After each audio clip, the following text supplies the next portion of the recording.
اعوذ باللہ من الشیطان الرجیم بسم اللہ الرحمن الرحیم الحمد للہ رب العالمین وصلی اللہ علی سیدنا و نبینا محمد و آلہ الطیبین الطاہرین۔ کتاب شریف بدایت الحکمہ کے اندر وارد ہونے سے پہلے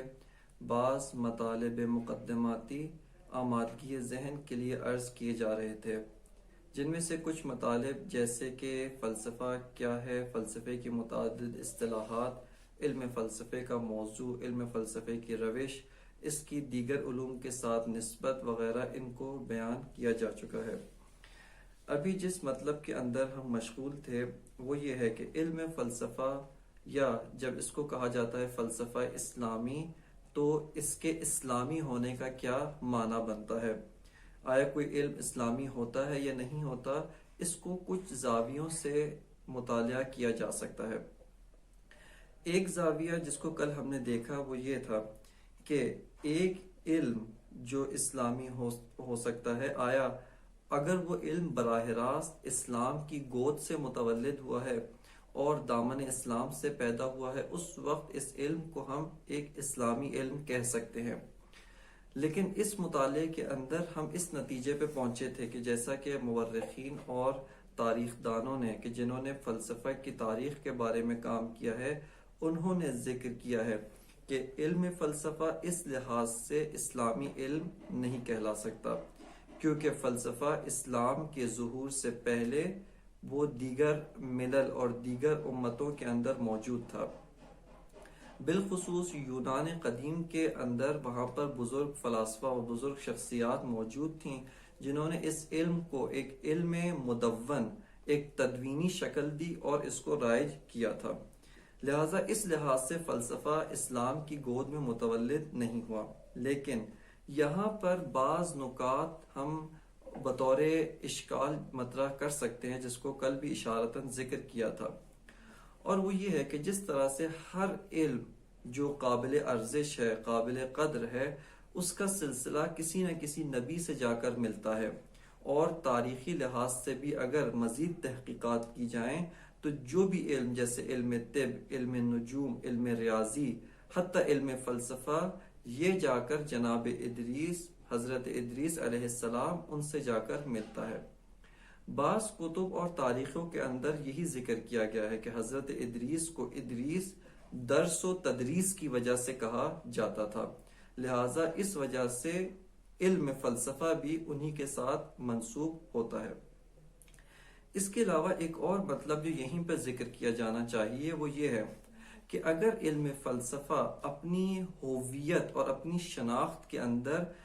دین کے ساتھ ہم آہنگی نہ رکھتا ہوتا اور دین اسلام کے ساتھ تناسب اور مناسبت نہ رکھتا ہوتا، اس صورت میں بہت بعید تھا کہ اس کو مسلمان آسانی کے ساتھ اپنے دامن کے اندر وارد کرتے اور اسلامی معاشروں کے اندر اتنی تیزی کے ساتھ پھیل جاتا۔ مثال کے طور پہ علم سحر، علم جادو یا اور علوم غریبہ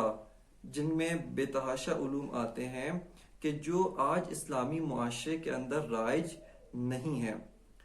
یہ علوم اپنی ہوویت، اپنی شناخت، اپنی ذات کے لحاظ سے اسلام کے ساتھ سنخیت یا اسلام کے ساتھ مناسبت نہیں رکھتے تھے، لہٰذا اسلام نے یا تو ان کی حرمت کا فتویٰ دیا،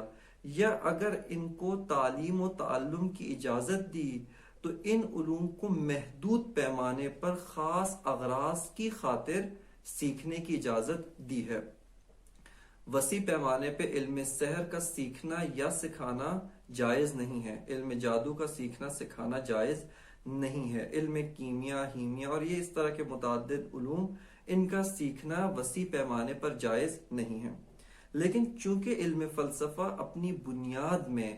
اسلامی قواعد و قوانین و اسلامی مطالب و معارف کے ساتھ ہم آہنگی و سنخیت رکھتا تھا، لہٰذا آسانی کے ساتھ مسلمان معاشروں کے اندر وارد ہوا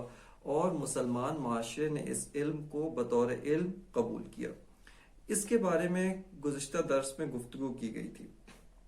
اب علم فلسفہ کے تکامل اور رشد کے لحاظ سے دین اسلام کے ساتھ اس کی نسبت کو مطالعہ کرتے ہیں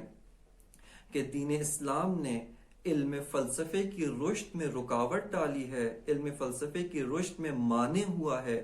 یا علم فلسفہ کی رشد میں معاون و مددگار ثابت ہوا ہے؟ اس مطلب کو بررسی کرنے کے لیے و اس مطلب کے بارے میں تحقیق و مطالعہ کرنے کے لیے متعدد موضوعات و متعدد ذیلی عناوین موجود ہیں، جن میں سے سب سے پہلا عنوان روشی لحاظ سے دین اسلام کا فلسفے کے ساتھ کیا نسبت قرار پاتی ہے۔ دین اسلام روش فلسفہ جس طرح سے آپ کے علم میں ہے وہ روش عقلی ہے، اور اگر روش شہودی یا روش نقلی سے استفادہ کیا جاتا ہے اس کو عقلی استدلال و روش عقلی کے قالب میں ڈھال کر علم فلسفے کا جز قرار دیا جا سکتا ہے۔ بس علم فلسفہ کی اصلی و بنیادی و اساسی ترین روش عقلی قرار پاتی ہے۔ دین اسلام نے اس روش کے بارے میں کیا اظہار نظر کیا ہے؟ اگر اس لحاظ سے تحقیق کی جائے تو اس روشی لحاظ سے اسلام نے جو مطالب بیان کیا ہے ان کو بھی مزید کچھ گروہ میں اور کچھ طبقات کے اندر تقسیم کر سکتے ہیں۔ سب سے پہلا مطلب یہ ہے کہ دین اسلام نے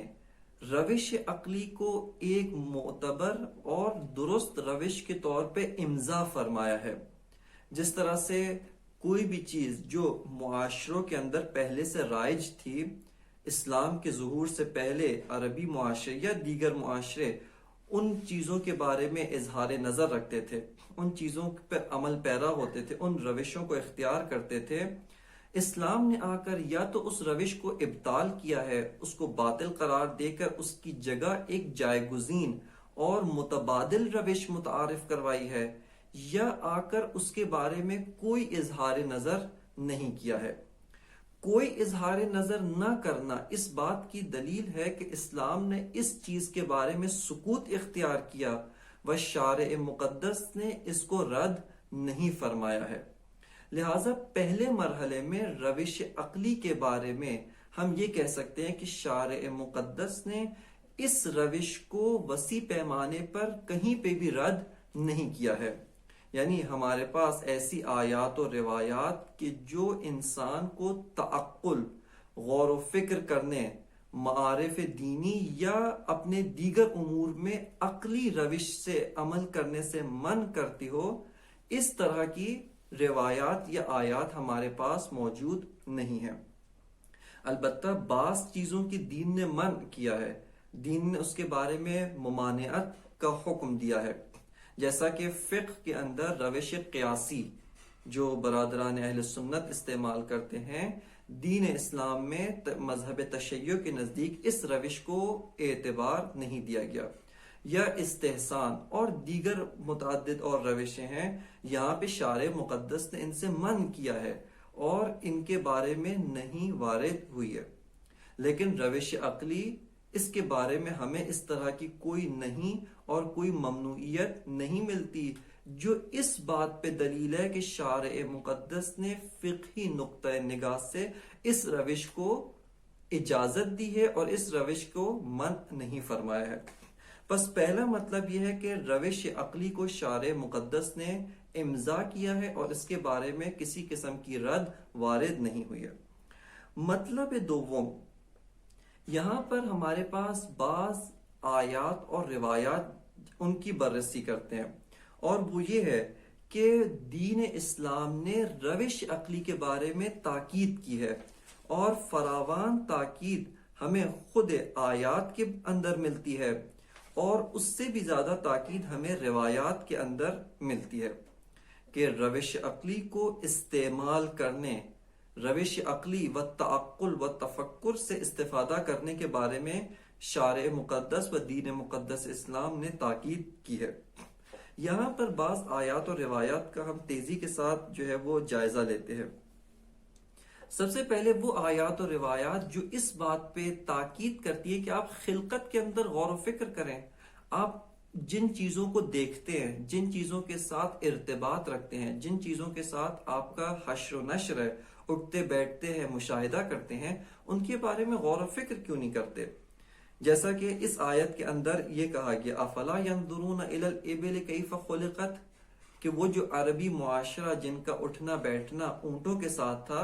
قرآن مجید فرماتا ہے افلا ینظرون الی الابل کیف خلقت، کیا تم دیکھتے نہیں اونٹ کو کیسے خلق کیا گیا ہے؟ کہ یہاں پر ینظرون سے مراد یعنی صرف آنکھوں سے دیکھنا نہیں، بلکہ غور و فکر کرو اس کی خلقت میں، اس کی خلقت کے بارے میں تفکر کرو۔ اسی طرح لوگوں کا مرنا اور ان کا زندہ ہونا، اس کے بارے میں یعنی کس طرح سے ایک بچہ متولد ہوتا ہے اور ایک انسان اس دنیا سے رخصت ہوتا ہے، اس کے بارے میں غور و فکر کرو۔ کہ سورہ مومنون آیت نمبر 80 کے اندر خداوند متعال کا ارشاد ہے هو الذی یحیی و یمیت وَلَهُ اختلاف اللیل والنہار افلا تعقلون، کیا تم عقل سے کام نہیں لیتے، تعقل نہیں کرتے ہو؟ اس کے بعد قرآن مجید نے ایک اور چیز جس کی طرف نشاندہی کی ہے، وہ ہے تقلید سے ممنوعیت، تقلید کو منع کیا ہے۔ البتہ یہاں پر ہم ان آیات سے یہ استفادہ کر سکتے ہیں کہ حتیٰ قرآن یہ فرما رہا ہے وہ تقلید جو بے عقلوں کی جا رہی ہے یہ تقلید درست نہیں ہے، لیکن ایک ایسی تقلید ہے کہ خود عقل فرماتی ہے کہ آپ اس طرح کی تقلید کریں، اور تقلید شرعی فقہی احکام میں بھی جو تقلید کی جاتی ہے وہ دینی لحاظ سے و عقلی لحاظ سے درست اور مجوز کے ساتھ مبرر کے ساتھ انجام دی جاتی ہے۔ عقل آ کر ہمیں حکم دیتی ہے کہ اے انسان، چونکہ تمہاری معلومات تمہارا علم محدود ہے، لہٰذا اس اساس میں جن کے بارے میں تمہیں معلوم ہے کہ یہ لوگ جانتے ہیں اور تم ان موضوعات کے بارے میں کسی قسم کا علم نہیں رکھتے، یا اگر علم رکھتے ہو ان موضوعات کے بارے میں صاحب نظر و صاحب رائے نہیں ہو، یہاں پر آ کر اہل نظر و اہل رائے و اس فن کے متخصص کے بارے میں تقلید کرو، اس کی پیروی کرو۔ اس آیت کے اندر سورہ بقرہ آیت نمبر 170 کے اندر خداوند متعال ارشاد فرماتا ہے وَإِذَا قِيلَ لَهُمُ اتَّبِعُوا مَا أَنزَلَ اللَّهُ قَالُوا بَلْ نَتَّبِعُ مَا أَلْفَيْنَا عَلَيْهِ آبَاءَنَا، کہ جب ان لوگوں کو یہ کہا جاتا تھا کہ اس کی پیروی کرو جو خداوند متعال نے نازل کیا ہے، تو یہ لوگ پلٹ کے جواب دیتے تھے ہمارے لیے وہی کافی ہے کہ جس کی پیروی ہم اپنے آباء و اجداد کی کرتے ہیں، یعنی جس کے اوپر ہم نے اپنے آباء و اجداد کو عمل پیرا پایا ہے ہمارے لیے وہی کافی ہے، اور ہم اسی کی اتباع کریں گے۔ خداوند متعال ان کے جواب میں فرماتا ہے کہ اولو کان آباؤہم لا یعقلون شیئا ولا یہتدون، یعنی کیا پھر بھی ان کی پیروی کریں گے جبکہ ان کے آباء و اجداد نہ عقل رکھتے تھے اور نہ ہی ہدایت یافتہ تھے۔ لہٰذا یہ آیت کہہ رہی ہے کہ اگر کسی کی تقلید کرنی ہے عاقلانہ تقلید کرو۔ عقل جس تقلید کی اجازت دیتی ہے کہ میں جس کی تقلید کر رہا ہوں اپنے فن کا ماہر و اپنے فن کا متخصص ہے، اس اساس پر عقل کہتی ہے کہ آپ اس کی تقلید کریں۔ لہٰذا خود تقلید فقہی مجتہد جامع شرائط کی تقلید کرنا وہ ایک عاقلانہ حکم ہے، ایک حکم عقلی ہے۔ اسی کے بعد سورہ مائدہ آیت نمبر 104 میں بھی اسی سے مشابہ بیان ہے وَإِذَا قِيلَ لَهُمْ تَعَالَوْا إِلَى مَا أَنزَلَ اللَّهُ وَإِلَى الرَّسُولِ قَالُوا حَسْبُنَا مَا وَجَدْنَا عَلَيْهِ آبَاءَنَا،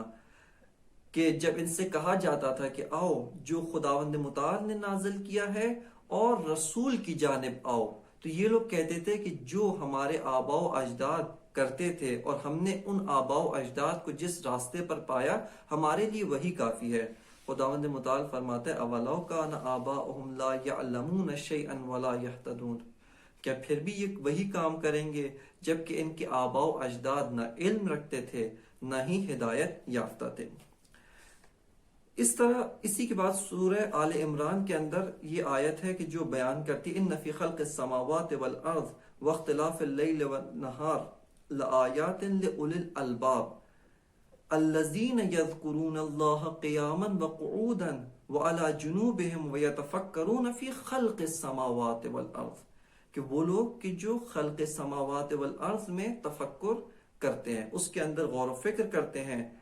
ربنا ما خلقت هذا باطلا سبحانك فقنا عذاب النار، اور ان کی عقل جب اس شاہکار کا مشاہدہ کرتی ہے اس وقت بے ساختہ عقل یہ حکم دیتی ہے کہ اے پروردگار بے شک تو نے اس میں سے کچھ بھی باطل اور فضول خلق نہیں فرمایا ہے۔ یہ ایک طرح کی آیات ہیں کہ جو تفکر اور تدبر کے بارے میں ابھارتی ہیں، تاکید کرتی ہیں۔ یہاں پر بعض آیات وہ ہیں کہ جو خود قرآن مجید اور دین مبین کا ہدف تفکر کو قرار دیتی ہیں۔ یعنی خداوند متعال نے کیوں دین مجید کو نازل کیا، کیوں آیات الہی کو نازل فرمایا، تاکہ انسان اس میں غور و فکر کرے اور حقیقت تک پہنچ جائے۔ پس دین کا ہدف، نزول قرآن کا ہدف، بعثت انبیاء یعنی خداوند متعال نے انبیاء کو مبعوث فرمایا، اس کا ہدف انسان کی عقل کو ابھارنا اور عقل کو تفکر کے اوپر ابھارنا ہے۔ سورہ مبارکہ نحل کی آیت نمبر 16 کے اندر خداوند متعال یوں بیان فرماتے ہیں وَأَنزَلْنَا إِلَيْكَ الذِّكْرَ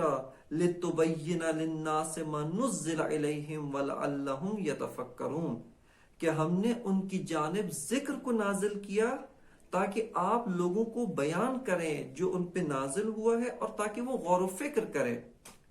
یعنی دین یہ کہتا ہے کہ میرے متون یعنی متون دینیہ یہ سارے کے سارے تفکر کے لیے مواد غذائی ہیں،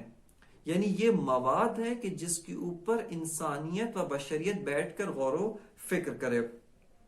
اسی طرح سورہ مبارکہ صاد کے اندر آیت نمبر 38 کے اندر خداوند متعال بیان فرماتے ہیں کتاب انزلناہ الیک مبارک لیدبروا آیاتہ ولیتذکروا اولو الالباب کہ یہ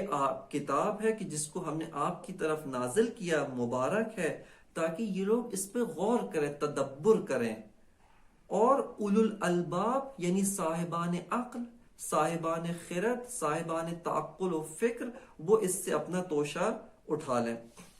اس کے علاوہ اور بھی متعدد آیات کے اندر اسی مطلب کو بیان کیا گیا ہے۔ اسی طرح خداوند متعال بیان فرماتا ہے سورہ مبارکہ یوسف آیت نمبر 2 کے اندر ان انزلناہ قرآنا عربیا لعلکم تعقلون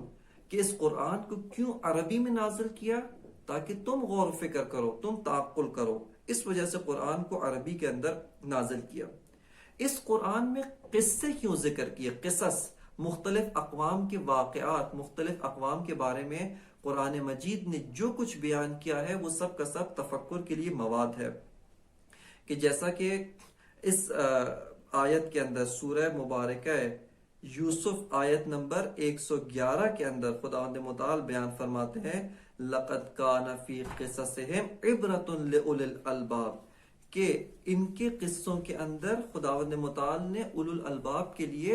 عبرت رکھی ہے، یعنی اولو الالباب صاحبان غور و فکر ان کے لیے ان قصوں کے اندر خداوند متعال نے عبرت کا سامان رکھا ہے، وہ اس کے اندر غور و فکر کریں۔ اس کے علاوہ اور آیات ہیں جیسا کہ سورہ مبارکہ یونس آیت نمبر 24 اس کے اندر خداوند متعال کا ارشاد انما مثل الحیات الدنیا کماء انزلناہ من السماء فاختلط به نبات الارض مما یأکل الناس والانعام حتی اذا اخذت الارض زخرفا کہ یہاں پہ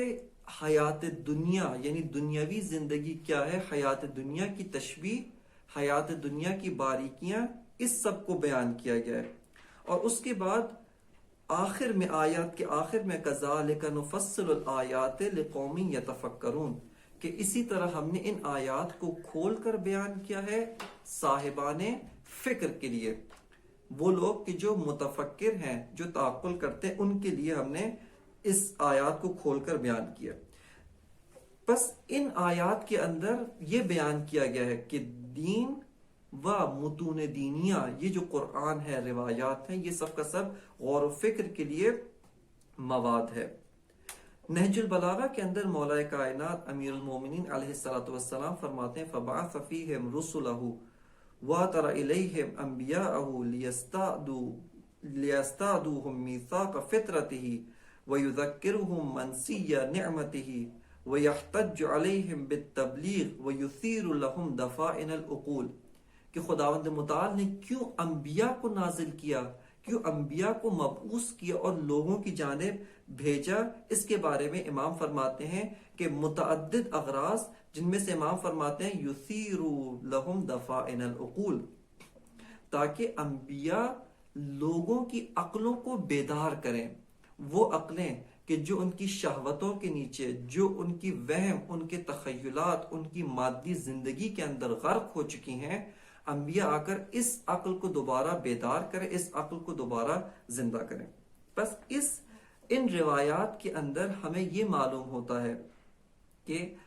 دین کو خداوند متعال نے تعقل، تدبر کرنے کے لیے ایک منبع، ایک مواد غذائی اس کے طور پہ قرار دیا ہے، اور خود دین نے ہمیں ابھارا ہے، خود دین نے تشویق کی ہے کہ انسان دین کی جانب عقل اور تعقل کے ساتھ وارد ہو۔ اس کے بعد بعض وہ روایات ہیں، یہ ایک طرح کی روایات اور آیات جنہوں نے دین کو اور انبیاء اور حتیٰ تمام چیزوں کو عقل کے سوچنے کے لیے ایک مواد کے طور پہ اس کی پہچان و شناخت کروائی ہے۔ بعض وہ روایات ہیں کہ جنہوں نے عقل کو حجت باطنی کے طور پر پیش کیا ہے، کہ یہاں پر جناب مرحوم کلینی نے کتاب اول اصول کافی، یعنی اصول کافی کی پہلی کتاب ہی کتاب العقل والجہل کو قرار دیا ہے، اور اس کے اندر متعدد آیات اور متعدد روایات جو معصومین علیہ السلام سے وہ ہیں، ان کے اوپر جو ہے وہ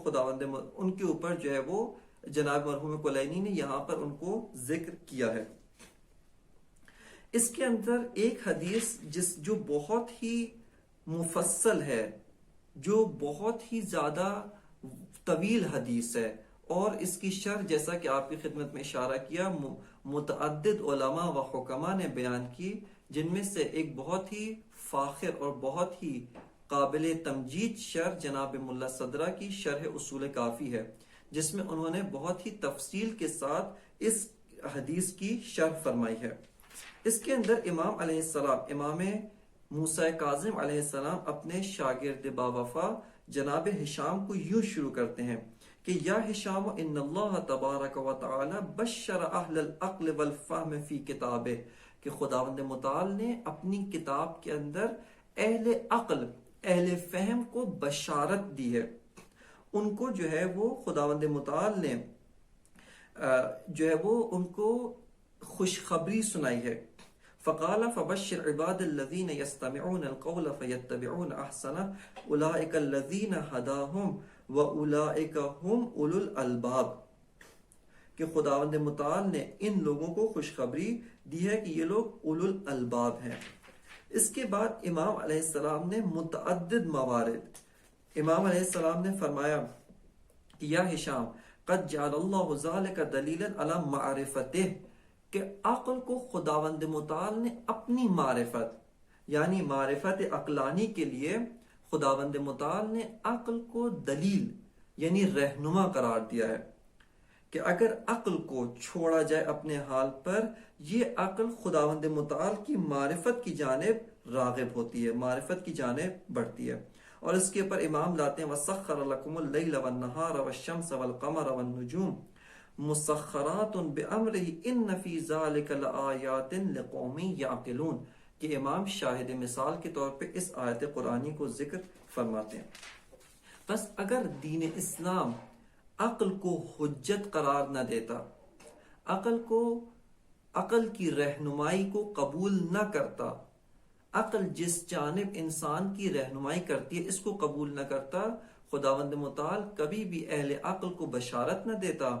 اور کبھی بھی عقل کو اپنی معرفت کے اوپر خداوند متعال دلیل و رہنما کے طور پہ قرار نہ دیتا۔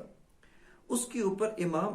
مزید بہت ہی مفصل حدیث ہے، امام اس کے بعد مزید فرماتے ہیں ثم خوف الذین لا یعقلون عقابہ، کہ خداوند متعال نے ان لوگوں کو ڈرایا ہے اپنے عقاب سے جو تعقل نہیں کرتے۔ ثم خوف الذین لا یعقلون عقابہ، جو تعقل نہیں کرتے، غور و فکر نہیں کرتے، خداوند متعال نے اپنے عقاب سے ان کو ڈرایا ہے۔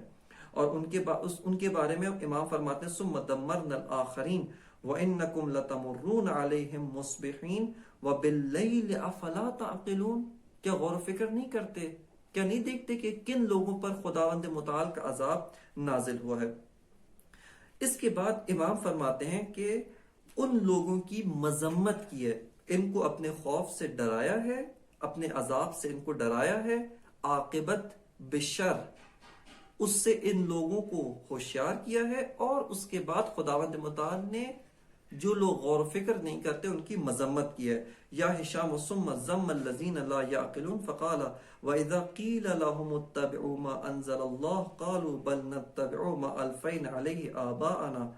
أَوَلَوْ كَانَ آبَاؤُهُمْ لَا يَعْقِلُونَ شَيْئًا وَلَا يَهْتَدُونَ.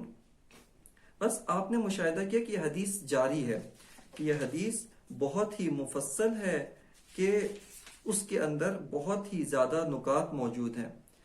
ابھی جس نقطے کی جانب اشارہ کیا کہ عقل کو خداوند متعال نے حجت قرار دیا ہے، اس کی جانب امام علیہ السلام اس کتاب شریف اصول کافی صفحہ نمبر 35 پہ اشارہ کرتے ہیں اسی حدیث کے اندر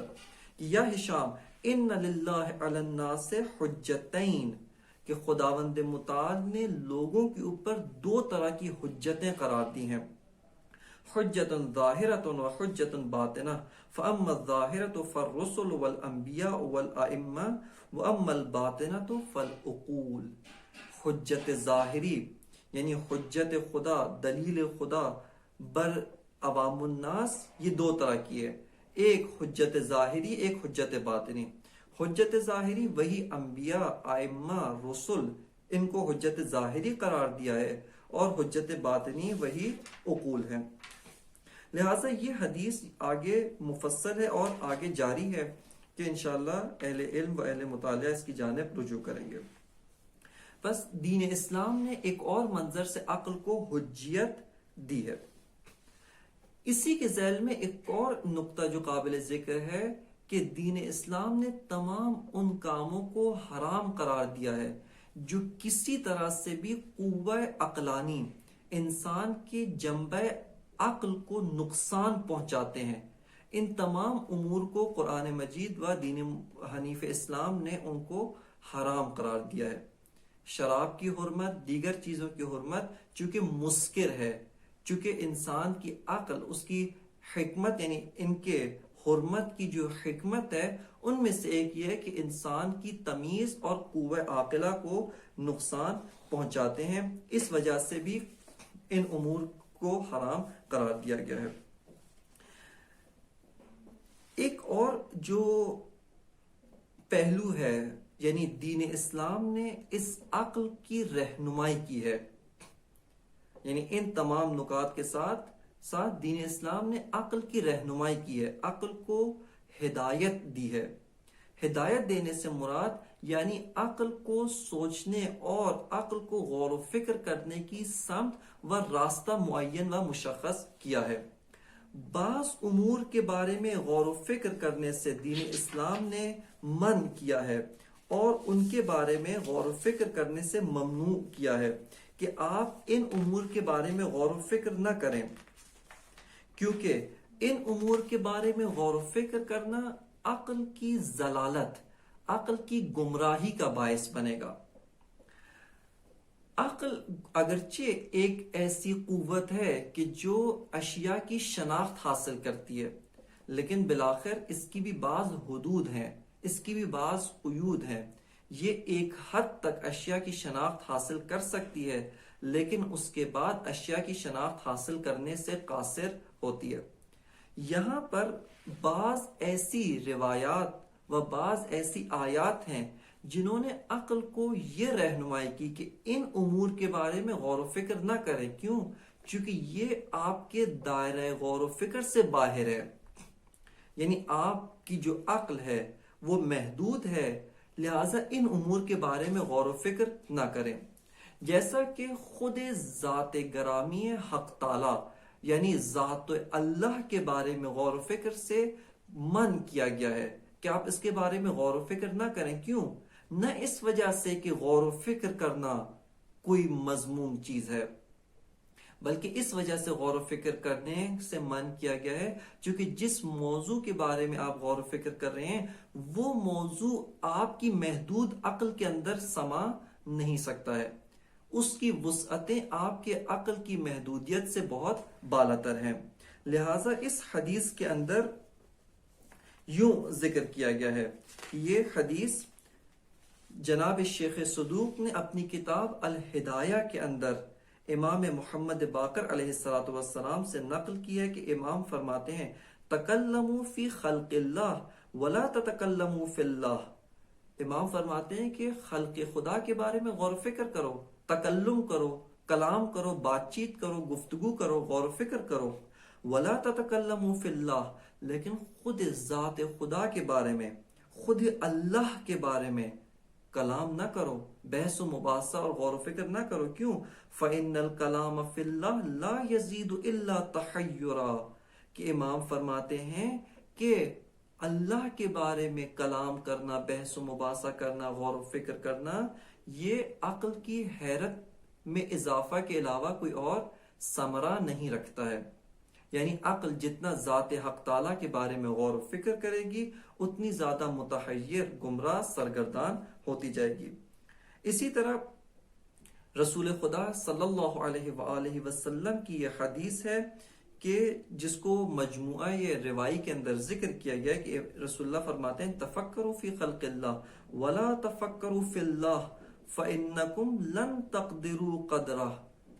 رسول اللہ فرماتے ہیں کہ غور و فکر کرو خلق اللہ کے بارے میں، اللہ کی خلقت کے بارے میں، لیکن خود ذات خدا کے بارے میں تفکر نہ کرو۔ کیوں؟ چونکہ تم قدرت نہیں رکھتے اس کو درک کرنے کی، تمہاری عقل محدود ہے، اس وجہ سے اس کو درک نہیں کر سکتی۔ بس ذات گرامی خداوند متعال، ذات اقدس الہ، اس کو درک کرنے کی قدرت ہماری عقل نہیں رکھتی۔ لہٰذا دین اسلام نے آ کے عقل کی رہنمائی کی کہ عقل کو محتوا دیا، عقل کو یہ ہدایت دی کہ کن چیزوں کے بارے میں غور و فکر کرے، کن چیزوں کے بارے میں غور و فکر نہ کرے۔ یہ ایک پہلو سے ہم نے دیکھا کہ دین اسلام نے کس طرح سے روش عقلی و روش فلسفی کی تائید کی ہے۔ ایک اور لحاظ سے دین اسلام نے فلسفے کی جو مدد کی ہے، فلسفے کی تائید کی ہے، وہ خود محتوا کے لحاظ سے۔ فلسفے کا موضوع جیسا آپ کی خدمت میں عرض کیا ہے وہ ہے موجود بما ہوا موجود، یعنی واقعیت اشیاء، حقیقت اشیاء، جہان خارج، حقائق، ان کے بارے میں علم فلسفہ گفتگو کرتا ہے اور ان سے علم فلسفہ بحث کرتا ہے۔ دین اسلام نے آ کر محتوا کے لحاظ سے بھی فلسفے کی تائید کی ہے، یعنی خود مواد دیا ہے کہ آپ اس مواد کے بارے میں، ان چیزوں کے بارے میں غور و فکر کریں۔ یہاں پہ بھی محتوائی لحاظ سے دینی تائیدات کو ہم چند طبقات میں، چند اقسام میں تقسیم کر سکتے ہیں۔ ایک یہ کہ فلسفہ جو قبل از اسلام رائج تھا وہ بھی ان اشیاء کے بارے میں گفتگو کرتا تھا، ان اشیاء سے بحث کرتا تھا، ان اشیاء کے مختلف زوایا کے بارے میں وہ بھی گفتگو کرتا تھا۔ اس محتوا کو دین اسلام نے تائید کیا اور کہا کہ آپ انہی اشیاء، خلقت کے بارے میں، خود اصل اثبات واجب الوجود، کوئی علت ہے، ان امور کے بارے میں غور و فکر کریں کہ جیسا کہ یہ جو آیات آپ کی خدمت میں پہلے بیان کی جا چکی ہیں ان میں سے بعض آیات اسی مطلب کے اوپر براہ راست جو ہے وہ دلالت کرتی ہیں، جیسا کہ سورہ مبارک آل عمران کی آیت نمبر 190 اور 191 وہ بھی اسی مطلب کے اوپر دلالت کرتی ہے۔ ان فی خلق السماوات، کس کے بارے میں غور کریں؟ خلقت السماوات والارض، اور زمین کی خلقت، واختلاف اللیل والنہار لآیات لأولی الالباب، ان میں صاحبان غور کے لیے نشانیاں ہیں، یعنی اس محتوا کے اوپر غور کرے۔ اور اس کے بعد کی آیت الذین یذکرون اللہ قیاما وقعودا وعلی جنوبہم ویتفکرون فی خلق السماوات والارض، کہ یہ لوگ خلقت السماوات والارض کے اوپر غور و فکر کرتے ہیں۔ بس دین اسلام نے آ کر جو محتوا پہلے سے رائج تھا اس محتوا کی امضا کیا، اس محتوا کی تائید کی ہے۔ اسی کے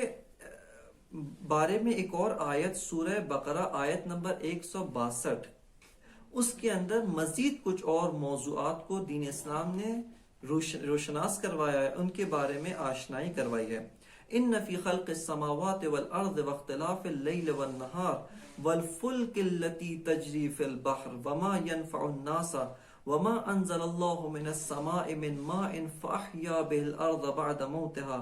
وبث فيها من كل دابة وتصريف الرياح والسحاب المسخر بين السماء والارض لآیات لقوم یعقلون، کہ خلقت السماوات والارض، یہ دن اور رات کا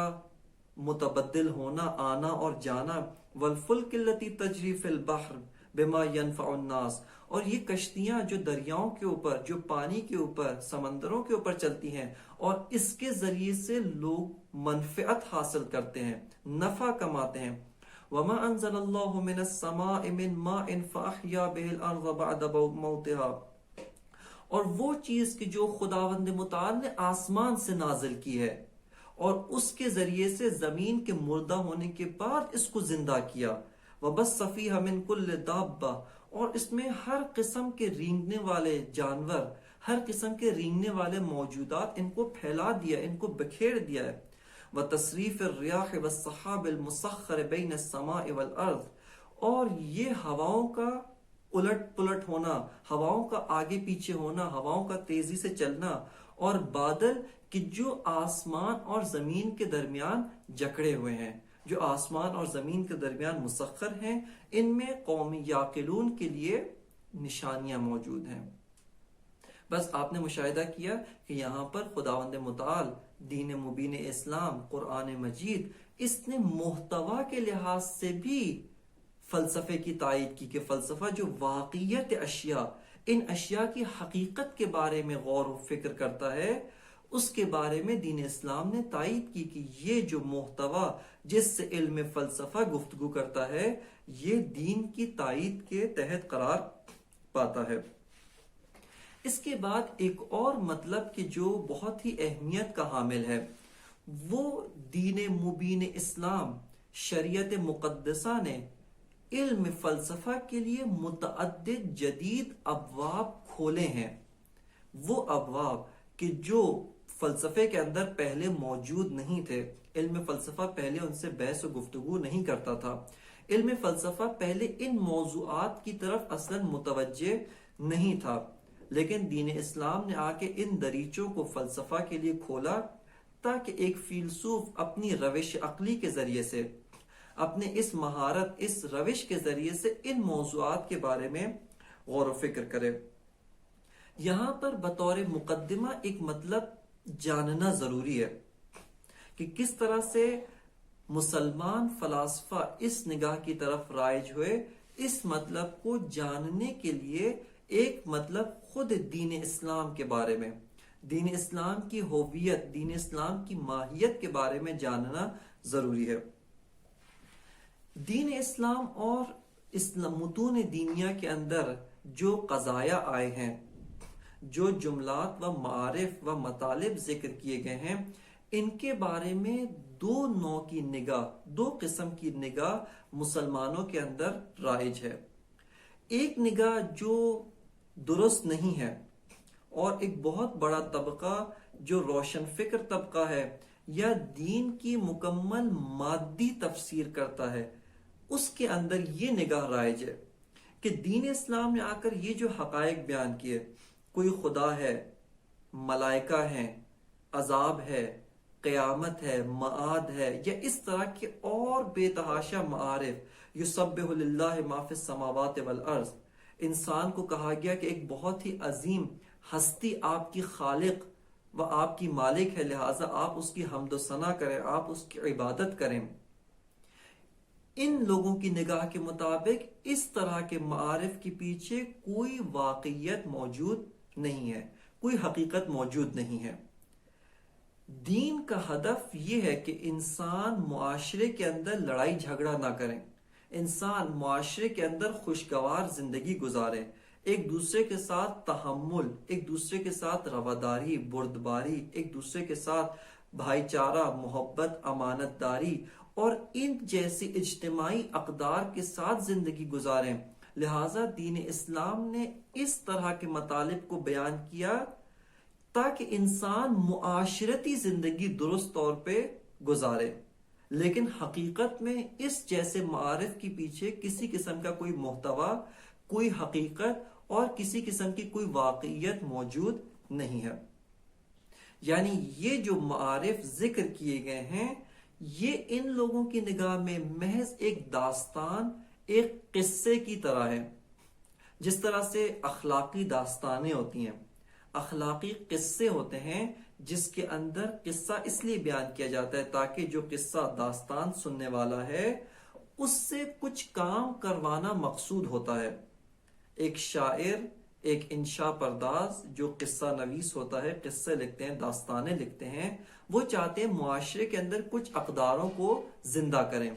لہٰذا وہ بعض داستانوں کی شکل میں اس طرح کا محتوا بیان کرتے ہیں جس محتوا کے پیچھے کوئی حقیقت نہیں ہے، لیکن جب انسان اس کو سنتا ہے اس کے نفس میں ایسے اثرات پیدا ہوتے ہیں کہ وہ اچھی خوشگوار زندگی گزارنے کے اوپر آمادہ ہو جاتا ہے۔ لہٰذا ان لوگوں کی نگاہ میں دین و معارف دینیہ ایک داستان کی طرح ہے جس کے پیچھے کوئی حقیقت موجود نہیں ہے، لیکن انسان ان کو اس لیے ان کے سامنے ان داستانوں کو پیش کیا کہ وہ اپنی معاشرتی زندگی اچھے طریقے سے گزارے۔ لہٰذا ان لوگوں کے نزدیک معاد یا قیامت یا جنت اور جہنم کا جو تصور ہے وہ اسی دنیا میں خوشگوار زندگی، یعنی اگر آپ اچھے کام کریں گے، بھائی چارہ، نیک اور رواداری کے ساتھ زندگی گزاریں گے، آپ کو جو خوشی اسی دنیا میں، جو لذتیں، جو سکون ملے گا، یہی جنت ہے۔ اور اگر آپ اس کے مطابق عمل نہ کریں تو آپ کو جو قلبی و باطنی عذاب اور آپ کو جو وجدان قلب، آپ کا جو وجدان آپ کو عذاب اور ملامت کرتا ہے، یہی عذاب اخروی ہے۔ بس اس طرح سے ان لوگوں نے اس چیز کا معنی بیان کیا، لیکن یہ نگاہ درست نہیں ہے۔ یہ نگاہ حقیقت اسلام و حقیقت دین مبین اسلام و شریعت مقدسہ کے بالکل برخلاف ہے، اور ہمارے فلاسفہ اسلامی، حکماء اسلامی سب کے سب اس بات کے برخلاف تمام متون دینیہ کے 100% 100% حقیقت، واقعیت ہونے کے قائل ہیں۔ دین اسلام نے آ کر ایک مطلب کو ذکر کیا، اس کا یہ مطلب نہیں کہ وہ مطلب صرف ایک داستان ہے، بلکہ اس کا مطلب یہ ہے اس کے پیچھے ایک واقعیت ہے، ایک ہستی پوشیدہ ہے۔ اس ہستی کے بعض ہم سے تقاضے ہیں، بعض ہم سے کچھ طلب ہے کہ جس کی اساس پر ہمیں درست اعمال کرنے چاہیے، لیکن اصل محتوا، اصل مطلب 100% درست ہے، اور اس محتوا میں کسی قسم کا کوئی شک و شبہ موجود نہیں ہے۔ لہٰذا جو مسلمان فلاسفہ و مسلمان حکماء ہیں، یہ دین کو و معارف دینی کو مکمل طور پہ ایک حقیقت، ایک واقعیت، ایک ایسی زبان کہ جو زبان واقعی ہے، جو زبان حقیقت بیان ہے، جو زبان واقعیت بیان ہے، وہ سمجھتے ہیں، اور اس وجہ سے دین کو اس منظر سے نگاہ کرتے ہیں۔ اب ایک مسلمان فیلسوف اس نگاہ کے ساتھ جب دین کی خدمت میں آتا ہے تو دیکھتا ہے کہ دین نے بہت سارے ایسے پہلوؤں کو بیان کیا ہے جن کی طرف میں پہلے متوجہ نہیں تھا۔ دین نے آ کر میں اپنے فلسفے کے ذریعے، جیسا فلسفہ قبل از اسلام میں بھی واجب الوجود، یعنی ایک ایسی ذات ہے جو علت العلل ہے، جس نے سب اشیاء کو خلق کیا ہے، اس ذات کے اوپر دلیل موجود تھی، لیکن اس کی صفات کیا ہے؟ آیا وہ علیم ہے یا علیم نہیں ہے؟ قدیر ہے یا قدیر نہیں ہے؟ ان صفات کے اوپر کوئی بہت زیادہ محکم بیان فلسفے کے اندر موجود نہیں تھا، لیکن دین اسلام نے آ کر فلسفے کو اور عقل کو رہنمائی کی محتوا کے لحاظ سے کہ آؤ وہ جو ذات ہے اس کے صفات، اس کے اسماء و صفات کے بارے میں غور و فکر کرو، عقلی لحاظ سے ان اسماء و صفات کو اثبات کرنا، دین اسلام نے اس کی جانب رہنمائی کی. لہٰذا وہ فلسفہ کہ جو اسلام سے پہلے تشکیل پایا تھا اور اسلام میں داخل ہوا، اس فلسفے کے مقابلے میں کہ جو آج اسلام کی بدولت ارتقا کر کے ایک تناور درخت بن چکا ہے، اس سے قابل قیاس و قابل مقایسہ نہیں ہے. کہ یہاں پر شہید مطہری رضوان اللہ تعالی علیہ وہ اپنی کتاب اصول فلسفہ و روش ریالزم کے اندر جلد اول صفحہ نمبر 14 کے اندر ان کی تعبیر یہ ہے کہ وہ فرماتے ہیں کہ اسلام سے پہلے جو فلسفہ داخل ہوا تھا اس کے کل مسائل کو اگر نگاہ کیے جائیں، یعنی مجموعہ مسائل، اس کے کتنے قضایا ہیں، کتنے موضوعات کے بارے میں یہ علم گفتگو کرتا ہے. کہتے ہیں کل 200 قضایا، 200 مسائل. لیکن اسلام کی بدولت ان مسائل میں تقریباً 4 گنا اضافہ ہوا ہے. اسلام کی بدولت اسلام نے آ کر فلسفے کو محتوا کے لحاظ سے بے تحاشا جدید مطالب و محتوا کی طرف رہنمائی کی کہ اس سے پہلے فلسفہ ان کی جانب متوجہ نہیں تھا. لہٰذا اس لحاظ سے وہ فرماتے ہیں کہ اب فلسفہ اسلامی 700 موضوعات، یعنی جن میں سے 500 موضوعات دین اسلام نے فلسفے کے اندر داخل کیے ہیں. ان کی اگر اجمالی فہرست کے طور پہ بیان کیا جائے، جیسے کہ اصل اثبات واجب الوجود بہت ہی قدیمی اور بہت ہی پرانی بحث ہے کہ فلسفہ ارسطو، فلسفہ یونان اور دیگر فلاسفہ کے آثار میں یہ بحث اور یہ موضوع موجود ہے. لیکن صفات واجب الوجود اس کے بارے میں بہت محکم بیان نہیں ہے. اس واجب الوجود کی اپنی مخلوقات، ان کے ساتھ کیا نسبت اور کیا ارتباط ہے، اس کے بارے میں دین نے فلسفے کی رہنمائی کی. ارتباط ثابت و متغیر، انسان ایک موجود مختار ہے یا ایک موجود مجبور، الامر بین الامرین کا کیا معنی ہے، دین نے آ کر رہنمائی کی. اور پھر فلاسفہ اس نقطے کی تبیین اور اس نقطے کے اوپر استدلالات عقلی پیش کرنے کے اوپر وارد ہوئے. اسی طرح معاد، آیا معاد یعنی انسان کے لیے سزا اور جزا کا ہونا، انسان کا رجوع اللہ، انسان کا اللہ سفر کرنا. معاد، آیا معاد جسمانی ہے یا روحانی، یا جسمانی اور روحانی دونوں ہے، ان کی جانب خود دین نے رہنمائی کی. تکامل برزخی، انسان کے لیے آیا تکامل برزخی ہے یا صرف اسی دنیا میں مادی تکامل ہے، اس کی جانب بھی دین مبین اسلام نے رہنمائی کی. یہ ایک مختصر سی فہرست تھی کہ جس کے موضوعات کے بارے میں وہ دین مبین اسلام نے علم فلسفہ کی رہنمائی کی. بس آپ نے ملاحظہ و مشاہدہ کیا کہ کس طریقے سے فلسفے کے رشد کے اندر، فلسفے کے تکامل کے اندر دین اسلام کا کردار، دین اسلام کی جو نسبت فلسفے کے رشد اور تکامل میں ہے، یہ قابل انکار و قابل چشم پوشی نہیں ہے. یعنی کوئی بھی عقل سلیم رکھنے والا انسان اس حقیقت سے انکار نہیں کر سکتا کہ یہ جو فلسفہ موجود ہے،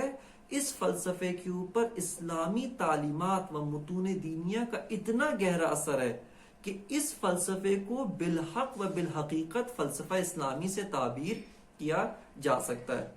روشی لحاظ سے بھی دین اسلام نے فلسفے کے اوپر تائید کی، تاثیر ڈالی، عقل کی رہنمائی کی، عقل کی حفاظت کی.